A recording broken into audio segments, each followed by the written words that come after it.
कल्पना कीजिए, एक रक्षक जो शिव के क्रोध से जन्मा, उसकी नजरें लाल और उसकी शक्ति इतनी भयानक कि देवता भी उसके सामने डरते हैं। त्रिलोक में न्याय और भय का संतुलन बनाने वाला यह रक्षक, क्या आप तैयार हैं उसके रहस्यों और भयानक कहानियों को जानने के लिए? इस कहानी में हम जानेंगे कैसे काल भैरव ने असुरों और अन्याय के खिलाफ अपनी अग्नि और त्रिशूल से त्रिलोक में आतंक और न्याय दोनों फैलाए। रहस्य, रोमांच और भय सब कुछ एक ही कहानी में। बहुत समय पहले, जब त्रिलोक में संतुलन पूरी तरह स्थापित नहीं हुआ था, देवताओं और असुरों के बीच कई तरह के संघर्ष चल रहे थे। पृथ्वी पर और स्वर्ग में दोनों ओर भय और अनिश्चितता फैल चुकी थी। देवताओं की सुरक्षा और सृष्टि के नियम बनाए रखने के लिए भगवान शिवा हमेशा सतर्क रहते थे। लेकिन किसी ने सोचा भी नहीं था कि उनके क्रोध का रूप इतना भयानक और अजेय होगा कि एक ऐसा रक्षक जन्म लेगा जो त्रिलोक में भय और सम्मान दोनों पैदा करेगा। यह घटना उस समय की है जब शिवा और ब्रह्मा के बीच एक विवाद हुआ। ब्रह्मा ने संसार के कुछ नियमों और संतुलन को लेकर अपने निर्णय का गलत उपयोग किया, जिससे देवताओं और जीवों के बीच असंतुलन पैदा होने लगा। देवताओं की शक्ति और मानवों की सुरक्षा खतरे में थी। शिव का क्रोध इतना तेज था कि उनके त्रिनेत्र से आग की लपटें निकलने लगीं और हवा में भयानक गर्जन गूंज उठी। इसी क्रोध की ऊर्जा ने त्रिलोक में अनिश्चित भय पैदा कर दिया। यह शक्ति केवल अग्नि जैसी नहीं थी, बल्कि उसमें अत्याचार और अन्याय के खिलाफ अजेय शक्ति थी। जैसे ही यह ऊर्जा आकार लेने लगी, सभी देवता डर गए। उन्होंने देखा कि शिव का क्रोध केवल विनाश नहीं, बल्कि सृष्टि की रक्षा के लिए एक नई शक्ति उत्पन्न करता है। इस ऊर्जा का रूप धीरे धीरे मानवीय रूप में बदलने लगा। उसका शरीर विशाल और शक्तिशाली था, आंखें लाल और कपालों से सजी हुई थीं। हाथों में त्रिशूल और डमरू थे। यही शक्ति काल भैरव के रूप में प्रकट हुई। देवताओं ने पहली बार देखा कि यह रक्षक केवल देवताओं का ही नहीं, बल्कि पूरे त्रिलोक का संरक्षक बनने वाला है। काल भैरव का जन्म इसलिए हुआ कि किसी भी अन्याय या अत्याचार को तुरंत समाप्त किया जा सके। ब्रह्मा के विवाद और असुरों की गतिविधियों को नियंत्रित करने के लिए यह भयानक शक्ति आवश्यक थी। काल भैरव की शक्ति इतनी अजेय थी कि यदि वह क्रोध में आता तो देवता भी उसके सामने केवल नतमस्तक रह सकते थे।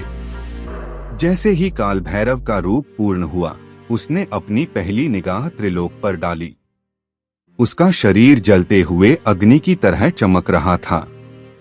उसकी हर दृष्टि में भय और शक्ति का मेल था। असुरों के लिए यह दृश्य शून्य में काली आग की तरह था। देवता भी उसकी शक्ति का सम्मान करने लगे। काल भैरव के उत्पन्न होते ही शिवा ने उसे अपने अनुयायियों और भक्तों की रक्षा का जिम्मा सौंपा। उन्होंने कहा कि यह रक्षक केवल अपने क्रोध की आग से किसी को मार नहीं सकता, बल्कि न्याय और संतुलन बनाए रखने के लिए सभी अनुचित शक्तियों को नष्ट करेगा। एक दिन ब्रह्मा और अन्य देवता भय और शोक में थे, क्योंकि असुरों ने त्रिलोक में आतंक फैलाना शुरू कर दिया था। तब काल भैरव प्रकट हुआ। उसकी उपस्थिति मात्र से आसमान में काली घटाएं घिर गई और उसका भयावह स्वर सुनकर असुर भाग खड़े हुए। काल भैरव ने पहली बार अपने त्रिशूल का प्रयोग किया। त्रिशूल से निकलने वाली अग्नि ने असुरों की सेना को ताश के पत्तों की तरह उड़ा दिया। हर जगह भय और आतंक फैल गया। देवता और महापुरुष केवल आश्चर्य में देख रहे थे कि कैसे शिव के क्रोध से उत्पन्न यह रक्षक त्रिलोक में न्याय और भय का संतुलन बनाए रख रहा है। काल भैरव की उपस्थिति केवल युद्ध में ही नहीं थी, वह रात में भी त्रिलोक की रक्षा करता था। वह उन जगहों पर जाता था जहां अन्याय और अत्याचार हो रहे थे। उसकी आंखों की लालिमा मात्र से असुरों के दिल में डर बैठ जाता और वे अपनी गतिविधियां छोड़ देते। एक दिन एक शक्तिशाली राक्षस ने पृथ्वी पर आतंक फैलाया। देवता और महापुरुष उसे रोकने में असफल रहे। तब काल भैरव प्रकट हुआ। उसकी उपस्थिति ने ही राक्षस की शक्तियों को मंद कर दिया। काल भैरव ने अपनी रणनीति बनाई और त्रिशूल तथा डमरू से उसे नष्ट कर दिया। यह देखकर सभी देवता स्तब्ध रह गए। उन्हें समझ आया कि शिव का क्रोध केवल विनाश नहीं बल्कि संतुलन और न्याय का प्रतीक है। काल भैरव ने दिखा दिया कि जब भी सृष्टि में अन्याय बढ़ेगा, उसकी आग हर असंतुलन को समाप्त करेगी। काल भैरव का रूप इतना भयानक था कि असुर उसे देखकर कांप जाते थे। उसकी आंखों से निकलती लाल रोशनी असुरों के मन में भय पैदा करती थी। उसकी चाल इतनी तेज थी कि वह क्षणों में किसी भी असुर तक पहुंच सकता था। उसके कपाल और गले में जंजीरों से सजी माला उसकी वीरता और शक्ति को और बढ़ा रही थी। देवता भी उसकी ताकत को देखकर चकित थे। कोई नहीं जानता था कि शिव का क्रोध इतनी अद्भुत शक्ति का स्रोत बन सकता है। काल भैरव केवल एक रक्षक नहीं था, वह देवताओं और भक्तों के मार्गदर्शक भी थे। उन्होंने न्याय और धर्म की रक्षा के लिए अपने कार्यों को निर्धारित किया। उसकी हर क्रिया में भयानकता और न्याय दोनों का मिश्रण था। काल भैरव का जन्म केवल शक्ति के लिए नहीं हुआ था, बल्कि यह सिखाने के लिए भी कि भय का इस्तेमाल सही दिशा में करना चाहिए। असुरों और अन्याय करने वालों को यही समझाना उसका कार्य था। जैसे ही काल भैरव ने अपनी पहली लड़ाई जीती, उसका नाम त्रिलोक में फैल गया। सभी देवता और मनुष्य उसकी भयानक शक्ति का सम्मान करने लगे। असुर और राक्षस डर के मारे दूर भाग गए। काल भैरव का रूप समय के साथ और भी भयानक और अजेय हो गया। उसकी अग्नि, त्रिशूल, डमरू और भयावह स्वर सभी के लिए चेतावनी बन गए। जो भी अन्याय करता, वह उसकी लालिमा और शक्ति को देखकर डर जाता। एक दिन काल भैरव ने ब्रह्मा के साथ मिलकर असुरों के एक बड़े षड्यंत्र को नष्ट किया। इस लड़ाई में उसकी रणनीति, शक्ति और क्रोध का संयोजन सभी के लिए प्रेरणा बन गया। काल भैरव की भयानकता केवल युद्ध में ही नहीं बल्कि न्याय और संतुलन बनाए रखने में भी दिखाई देती थी। उसके बिना त्रिलोक में संतुलन असंभव था। काल भैरव ने कई बार राक्षसों और असुरों की योजना को भांपकर उन्हें पहले ही समाप्त कर दिया। उसकी उपस्थिति मात्र से दुश्मन भयभीत हो जाते और उनकी सभी चालें विफल हो जाती। देवताओं के साथ उसकी मित्रता और सहयोग ने उसे त्रिलोक का अजेय रक्षक बना दिया। असुर और राक्षस जानते थे कि काल भैरव की नजरें हमेशा उन पर रहती हैं और उसका क्रोध क्षणिक नहीं बल्कि स्थायी और विनाशकारी होता है। काल भैरव के कपाल और गले की माला में लटकी हड्डियां उन असुरों की याद दिलाती थीं, जिन्हें उसने न्याय के नाम पर नष्ट किया था। यह प्रतीक था कि अन्याय करने वालों को कोई भी क्षमा नहीं मिलेगा। उसकी आंखों से निकलती लाल ज्वाला केवल डर पैदा नहीं करती थी, बल्कि यह न्याय और धर्म का संदेश भी देती थी। देवताओं और भक्तों के लिए यह चेतावनी थी कि सत्य और धर्म का पालन करना आवश्यक है। काल भैरव की चाल, उसकी दृष्टि और उसकी शक्ति इतनी तेज थी कि असुरों के लिए उसे हराना असंभव था। जो भी अन्याय करता, उसे उसका सामना अवश्य करना पड़ता।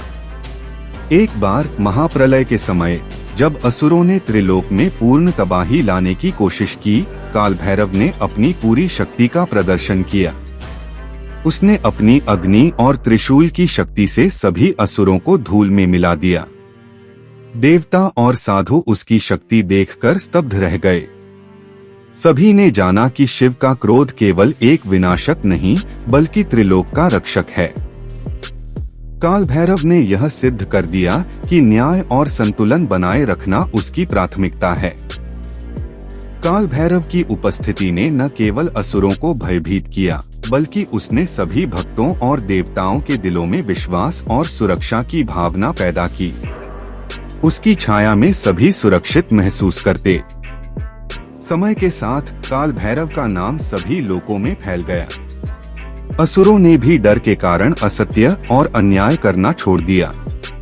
त्रिलोक में शांति और संतुलन स्थापित हो गया। अंततः काल भैरव केवल शिव के क्रोध का परिणाम नहीं था, बल्कि त्रिलोक के सभी जीवों के लिए न्याय और सुरक्षा का प्रतीक बन गया। उसकी भयानकता और न्यायप्रियता ने उसे सबसे महान रक्षक बना दिया। आज भी जहाँ भी न्याय का उल्लंघन होता है, वहाँ काल भैरव की पूजा और स्मरण की जाती है। भक्त उसकी शक्ति और भयानक रूप की कहानियाँ सुनते हैं और भय और श्रद्धा दोनों महसूस करते हैं। काल भैरव का संदेश यह है कि भय का सही प्रयोग, शक्ति का सही उपयोग और न्याय का पालन त्रिलोक के लिए आवश्यक है।